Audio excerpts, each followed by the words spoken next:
Assalamualaikum warahmatullahi wabarakatuh. Alhamdulillah, puji syukur kita panjatkan kehadirat Allah Subhanahu wa taala karena pada hari ini kita masih diberi kesehatan dan juga kesempatan sehingga sama-sama hadir di tempat ini untuk melakukan proses pembelajaran. Jadi anak-anak sekalian, bagaimana kondisi jaringannya? Ya, bagus semua ya. Bagaimana kabarnya hari ini? Alhamdulillah, berarti sehat-sehat semua ya. Sudah hadir semua ini?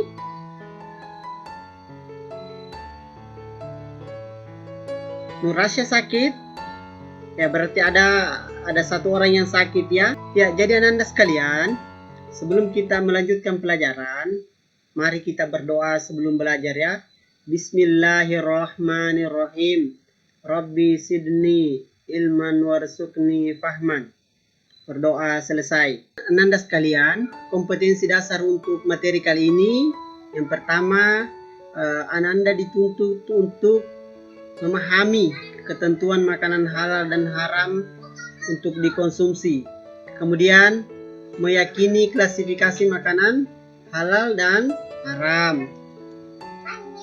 Adapun indikator pencapaian kompetensi, yang pertama, menganalisis macam-macam makanan halal menurut zatnya, mengidentifikasi macam-macam makanan halal menurut cara perolehnya, kemudian menyimpulkan macam-macam makanan halal, dan yang terakhir mempresentasikan macam-macam makanan halal.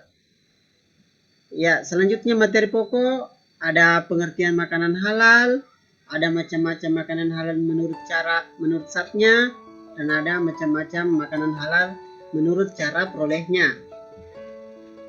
Adapun manfaat pembelajaran, dengan mengetahui macam-macam makanan halal, Ananda sekalian dapat mengetahui makanan yang bisa dimakan. Kemudian yang kedua, mendapatkan ridha Allah Subhanahu wa taala. Dan yang ketiga, menjaga kesehatan baik jasmani maupun rohani, ya. Nah, itu.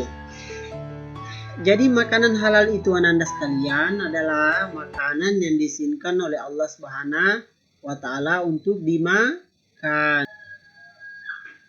Jadi di sini anak-anak sekalian dituntut untuk memperhatikan gambar ya.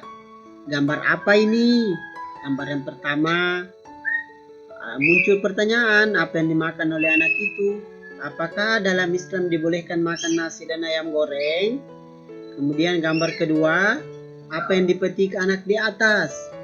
Bolehkah kita memakannya jika misalnya buah yang dipetik itu bukan milik kita?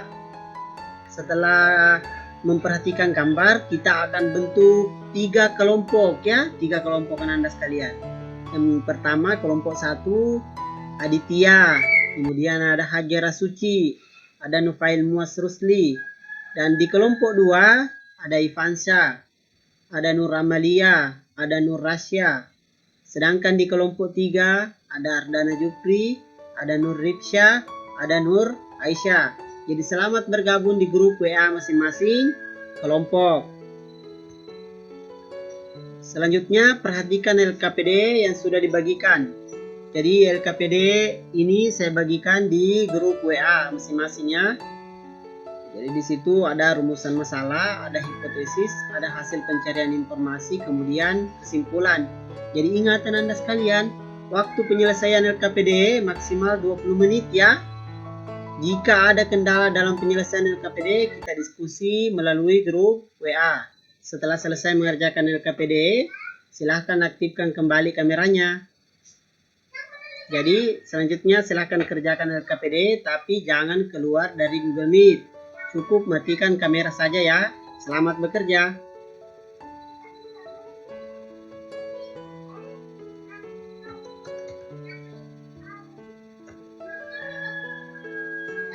Nah, saya kira sudah selesai ya.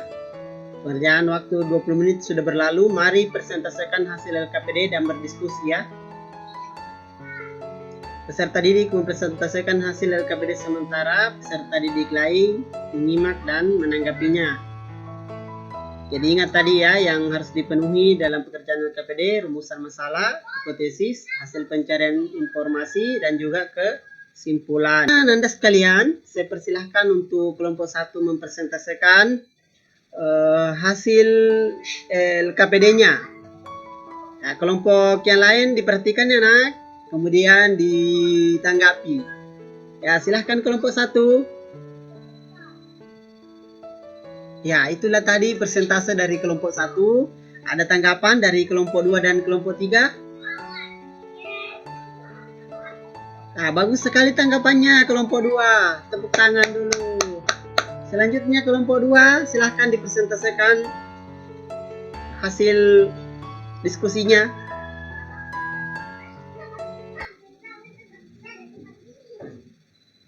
Ya, itulah tadi persentase dari kelompok 2 kepada kelompok lain. Ada yang mau menanggapi?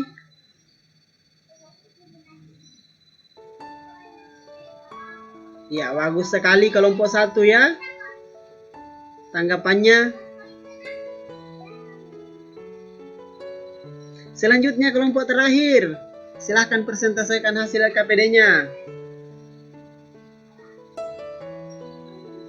Ya, itulah tadi tepuk tangan untuk persentase dari kelompok 3. Bagus sekalian Anda sekalian. Selanjutnya, jadi di sini macam-macam makanan yang halal. Yang pertama, makanan halal menurut zatnya ya. Jadi jika ditinjau dari jenis zatnya, akan layak dikonsumsi atau tidaknya, kita bisa mengetahui dari ciri-ciri makanan tersebut. Antara lain, yang pertama dijelaskan dalam Al-Quran dan juga hadis. Kemudian yang kedua, jika bermanfaat bagi pertumbuhan kesehatan manusia.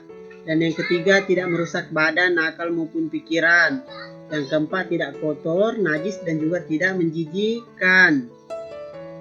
Jadi yang selanjutnya yang kedua, makanan halal menurut cara perolehnya. Jadi yang pertama diperoleh tidak dengan cara batil atau tidak sah. Ya, sebagaimana dalam Al-Quran surah Al-Baqarah ayat 188. Nah, Anda sekalian bisa baca ini ya. Surah Al-Baqarah ayat 188. Ya. Selanjutnya, tidak diperoleh dengan cara riba. Sebagaimana dijelaskan dalam Al-Quran surah Al-Baqarah ayat 276. Ya, silahkan Nur Aisyah dibacakan dulu surah Al-Baqarah ayat 276. Ya, bagus sekali cara membacanya Nur Aisyah ya. Tapi diperhatikan panjang pendeknya ya nak. Jadi, jika cara mendapatkan makanan dari hasil kerja yang halal, maka akan menghasilkan yang halal pula. Dan jika mencarinya dengan jalan yang tidak halal, maka akan menghasilkan yang tidak halal pula. Ya, misalnya tadi pertanyaan dari kelompok 3. Mengambil apel yang tidak ada pemiliknya, itu sudah dijelaskan ya. Dia makanan bagus tapi tidak halal karena tidak ada pemiliknya. Selanjutnya, adapun makanan yang halal menurut agama Islam dapat digolongkan sebagai berikut ya. Semua rezeki yang diberikan oleh Allah berupa makanan yang baik dan halal. Jadi ternyata ada juga makanan yang halal tapi tidak baik. Apa itu contohnya? Misalnya udang. Udang itu anak-anak Anda sekalian, makanan halal tapi bisa jadi tidak baik.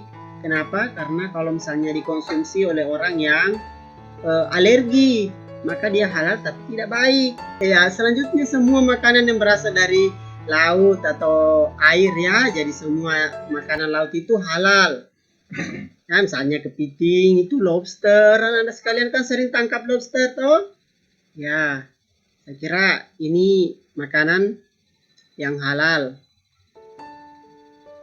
Selanjutnya semua binatang ternak yang diternakan ya oleh orang-orang Islam yang biasa dimakan, misalnya ayam, sapi, kuda, kerbau, sapi, bebek, dan hasil buruan yang ditangkap oleh binatang yang telah dididik untuk berburu. Ini contohnya apa anak sekalian? Seperti kijang. Jadi tangkap oleh hewan yang sudah dilatih berburu itu boleh dimakan, asal dibuka misalnya yang terkena najis itu.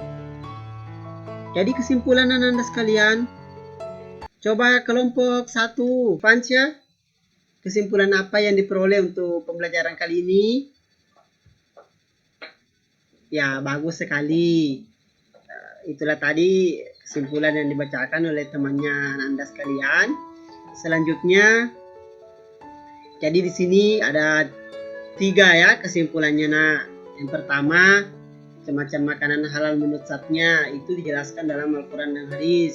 Kemudian bermanfaat bagi pertumbuhan kesehatan manusia, tidak merusak badan, akal maupun pikiran, tidak kotor, najis dan juga tidak menjijikkan. Yang kedua, macam-macam makanan halal menurut cara perolehnya, yakni diperoleh tidak dengan cara yang batil atau tidak sah dan tidak dengan cara riba. Dan yang ketiga, macam-macam makanan halal yakni semua rezeki yang berasal dari laut atau air dan semua binatang ternak, misalnya ayam, itik, kambing, sapi dan lain-lain, dan hasil buruan yang ditangkap oleh binatang yang telah dididik untuk berburu. Ya, saya kira itu ya untuk kesimpulannya. Selanjutnya, refleksi. Apa pengalaman menarik yang Ananda peroleh dari pembelajaran hari ini? Ya, silahkan. Nur Amalia. Ya, bagus sekali ya. Itulah tadi pemaparan dari Ananda Nur Amalia tentang pengalaman menarik yang diperoleh untuk pembelajaran kali ini. Selanjutnya, apa saran dari Ananda terkait metode dan model pembelajaran kita pada pertemuan selanjutnya?